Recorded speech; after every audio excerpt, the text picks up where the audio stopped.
इसरो रचने वाला है इतिहास। इसरो ने मिशन चंद्रयान 3 की लॉन्चिंग और लैंडिंग की तारीखों का ऐलान कर दिया है। इसरो इस साल जुलाई के महीने में स्पेस रिसर्च में एक बहुत ही बड़ी सफलता हासिल करने वाला है। इसरो 12 जुलाई 2023 में चंद्रयान 3 को लॉन्च करने जा रहा है। तो क्या इस बार चांद को मुट्ठी में कर पाएगा इसरो? और आखिर क्या खास है इस मिशन में?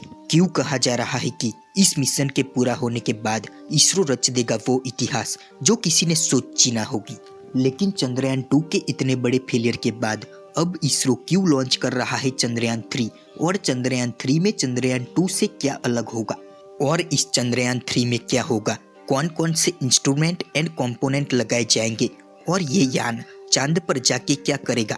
और आखिर चांद पर ऐसा तो क्या है कि हमारी भारत सरकार बार बार चांद पर जाने के लिए इतने सारे प्रोजेक्ट कर रही है और करोड़ों रुपया खर्च कर रही है? तो आज के इस वीडियो में हम आपको चंद्रयान 3 के बारे में पूरी डिटेल्स से बताएंगे। चंद्रयान 3 भारतीय स्पेस एजेंसी इसरो का एक प्रोजेक्ट है जिसका उद्देश्य रहेगा कि एक लैंडर और एक रोवर को चांद की सतह पर सफलतापूर्वक लैंड करवाना। लेकिन ये मिशन इतना चैलेंजिंग इसीलिए बन जाता है क्योंकि भारत चंद्रयान 3 को चांद के साउथ पोल पर लैंड करवाना चाहता है। अब साउथ पोल पर दिक्कत यह है कि हम साउथ पोल पर किसी भी चीज से डायरेक्ट कम्युनिकेशन नहीं कर सकते हैं और ना ही वो कम्युनिकेशन रियल टाइम में होगा। तो इसीलिए ये लैंडिंग इतनी चैलेंजिंग बन जाती है। तो इसीलिए यहाँ पर गलती की कोई गुंजाइश ही नहीं रहती है। अगर एक भी गलती हुई तो सारा पैसा पानी में डूब जाएगा, जैसे कि चंद्रयान 2 के साथ हुआ था। और इसरो का चंद्रयान 2 भी साउथ पोल पर उतरते वक्त क्रैश हुआ था और चंद्रयान 3 को भी साउथ पोल पर उतारने का प्लान है। अब आपके मन में सवाल भी उठ रहा होगा कि अगर साउथ पोल पर लैंड करना इतना ही कठिन है तो हम बार बार साउथ पोल पर ही जाने की कोशिश क्यों कर रहे हैं? क्योंकि चंद्रयान 1 ने चांद के साउथ पोल पर ही पानी की खोज की थी और आगे चल के नासा ने ये साबित भी किया था कि वाकई ही में चांद के साउथ पोल पर पानी मौजूद है। और वहाँ हमारे सौर मंडल के जन्म से जुड़े कई सारे सबूत भी मिल सकते हैं। और सबसे कीमती चीज जो साउथ पोल पर मौजूद है वो है हीलियम 3। ये इतना पावरफुल है कि सिर्फ 30 टन हीलियम 3 से पूरे भारत की एक साल की इलेक्ट्रिसिटी उत्पन्न की जा सकती है और इसकी कीमत भी लाखों में है। तो इसीलिए दुनिया की सभी स्पेस एजेंसी चांद के साउथ पोल पर जाना चाहती है। आइए अब जानते हैं कि चंद्रयान 2 के फेलियर से सीख लेकर इसरो ने चंद्रयान 3 में कौन कौन से बदलाव किए हैं। चंद्रयान 3 बहुत ही बदल चुका है। ये चांद की सतह से डेटा कलेक्ट कर पाएगा। इसमें एक लैंडर, एक रोवर और एक प्रोपल्शन मॉड्यूल शामिल है। लैंडर और रोवर चंद्रयान 2 के विक्रम लैंडर और प्रोग्राम रोवर के जैसे ही होंगे, लेकिन एक एडवांस टेक्नोलॉजी के साथ।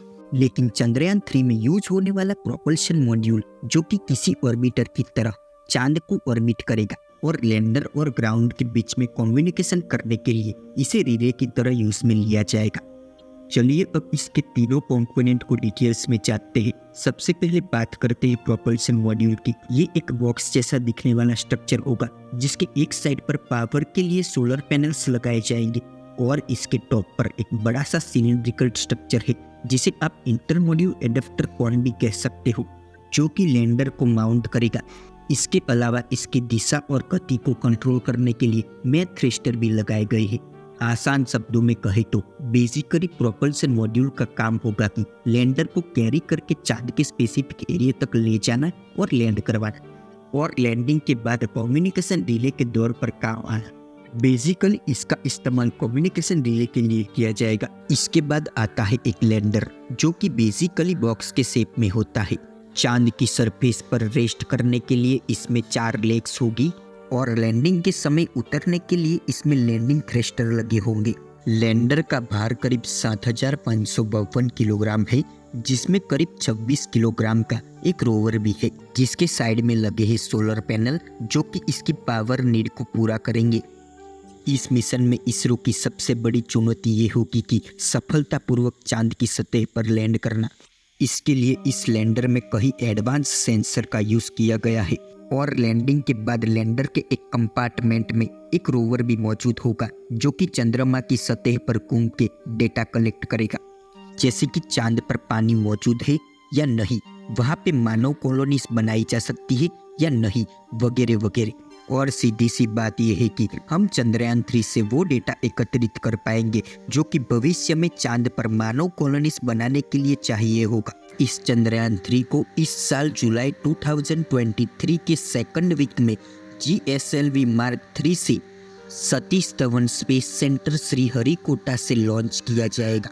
तो दोस्तों, एक बार फिर से इसरो इतिहास रचने जा रहा है। जैसे कि मंगलयान सफल हुआ था, ऐसे ही चंद्रयान 3 सफल होगा और एक बार फिर से पूरी दुनिया कहेगी कि नासा नहीं, इसरो है नंबर 1। तो दोस्तों, आपको क्या लगता है कि क्या इस बार इसरो चांद पे फतेह हासिल कर पाएगा या नहीं?